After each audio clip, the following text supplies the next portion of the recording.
నమస్తే. వీటీవీ ప్రేమకి స్వాగతం. పెద్దారెడ్డి తన నియోజకవర్గానికి వెళ్ళడానికి ఈ భారతదేశంలోని ఆంధ్రప్రదేశ్‌లో తన తాడిపత్రి నియోజకవర్గానికి 14 నెలలుగా వెళ్ళడం కోసం ఈ స్వేచ్ఛా ప్రపంచంలో తీవ్రమైనటువంటి ప్రయత్నాలు చేస్తున్నా కూడా సాధ్యం కావడం లేదంటే, అసలు మనం స్వతంత్ర భారతంలో ఉన్నామా? లేదా? అనేది ఒక అనుమానం సహజంగానే కలుగుతుంది.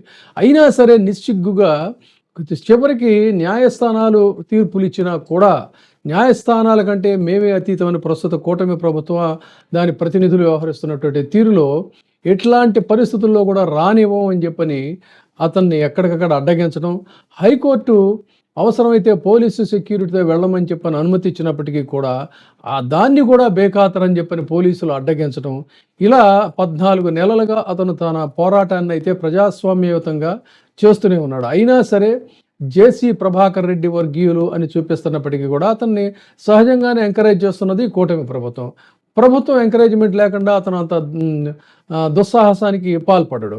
అయినా సరే పెద్దారెడ్డి తన ప్రయత్నాల్ని వదలకుండా మళ్ళీ తిరిగి కంటెంప్ట్ ఆఫ్ కోర్టుకి వెళ్ళడం అయితే ఆశ్చర్యకరంగా అక్కడ సరే ఇక అవి మనం తర్వాత డిస్కస్ చేయొచ్చు.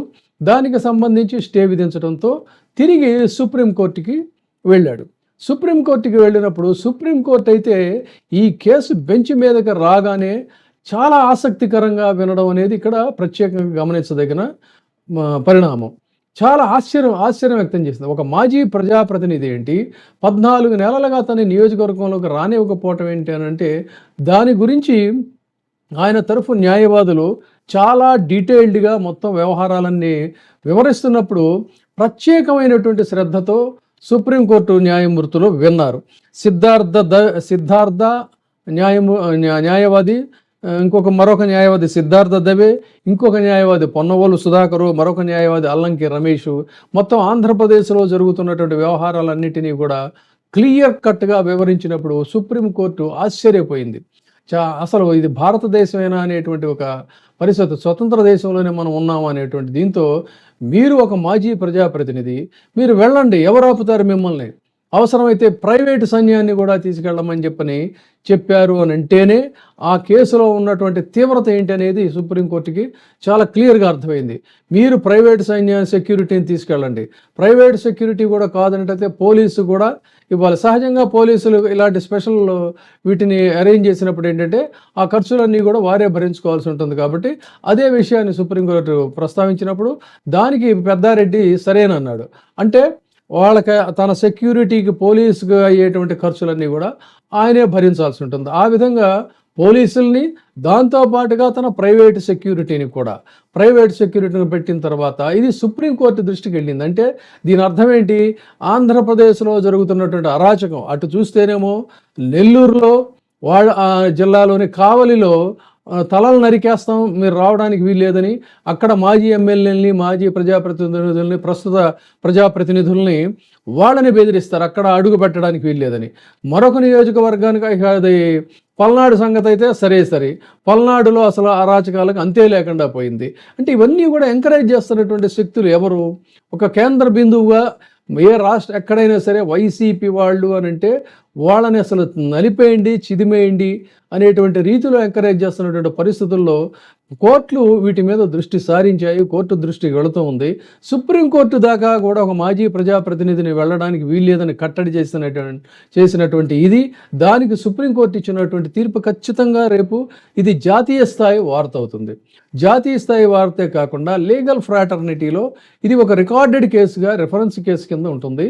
దీన్ని బట్టి ఆంధ్రప్రదేశ్లో అరాచకం మళ్ళీ పెద్దారెడ్డి కేసు ద్వారా మరొకసారి ఈ దేశానికి ప్రస్ఫుటమైంది. అయినా ఇన్ని రకాలుగా కోర్టులు వివిధ కేసుల్లో తీర్పులు ఇస్తున్నా కూడా నిస్సిగ్గుగా అదే ఒక పెద్ద ఘనతగా వీళ్ళు భావిస్తున్నారా? అసలు కోర్టు తీర్పులను వీళ్ళు పట్టించుకునే స్థితిలో లేరా? ఒకప్పుడు కోర్టు తీర్పు ఏదైనా ఇలాంటిది ఏంట్లో ఇచ్చింది అంటే పాలిటీషియన్స్, ఒక పబ్లిక్తో సంబంధం ఉన్నటువంటి వాళ్ళు చాలా ఎంబరాసింగ్గా ఫీల్ అయ్యేవాళ్ళు. కానీ ఇది ఎంబరాసింగ్గా కాదు, ఇది ఒక పెద్ద ఘనకార్యంగాను ఘనతగా ఫీల్ అవుతున్నారు.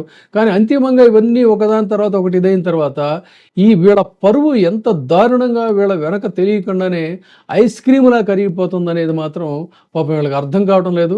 ఇది పెద్దారెడ్డి కేసు ఇంకొకటి ఏంటంటే ఒక ఉత్కంఠభరితమైనటువంటి సన్నివేశం రేపు ఇటు తన ప్రైవేట్ సెక్యూరిటీతో అంతకుముందు హైకోర్టు ఏమిచ్చిందంటే మీరు ఒక 4 కార్లలో వెళ్ళవచ్చు అని చెప్పింది. ఇప్పుడు సాక్షాత్తు సుప్రీంకోర్టు ప్రైవేట్ సెక్యూరిటీని కూడా పెట్టుకోమని మరీ చెప్పింది. సో ఇటు ప్రైవేట్ సెక్యూరిటీతో ఏ పోలీసులు అయితే సెక్యూరిటీ ఇవ్వాలంటే వాళ్ళే ఆప్ చేశారో వాళ్ళని కూడా తీసుకోమని చెప్పింది. ఇప్పుడు కోర్టు మాటలను కూడా గతంలో హైకోర్టు మాటలను కూడా లెక్క చేయకుండా అందులో ఉండేటువంటి నేను గతంలో కూడా ఒక వీడియో చెప్పాను. దాంట్లో టెక్నికల్గా సాంకేతికంగా ఉండేటువంటి అంశాలని బేస్ చేసుకొని పోలీసులు ఆ పనికి పాల్పడ్డారు. రేపు అదే కోర్టులో సబ్మిట్ చేస్తారని చెప్పాను. మరి ఇప్పుడు కనుక ఖచ్చితంగా ఇదే అయినట్లయితే డెఫినెట్గా సుప్రీంకోర్టు కన్నెర్ర చేసేటువంటి ప్రమాదం ఉంది.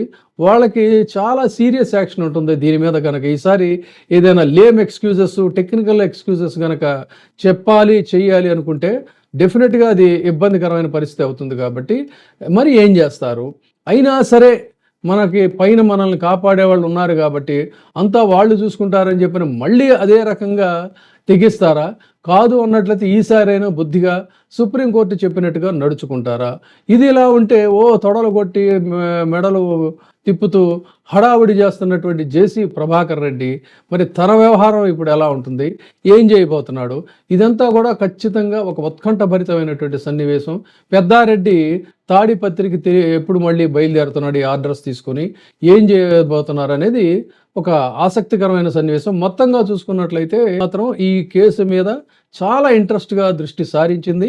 ఇటు పోలీసులు కానీ అటు రాజకీయ నాయకులు కానీ ఎవరైనా సరే ఈ కేసులో తమ ఆదేశాలకి భిన్నంగా కనుక వ్యవహరిస్తే తీవ్ర పరిణామాలు ఎదురవుతాయి.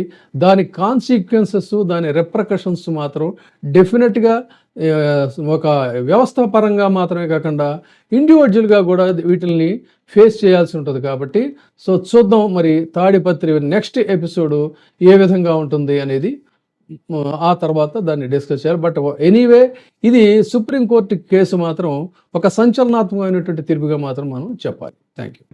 ఇప్పుడే సబ్స్క్రైబ్ చేయండి, లైక్ చేయండి, షేర్ చేయండి. VTV ప్రైమ్, మీ ఉత్తమాభిరుచుల సమ్మేళనం.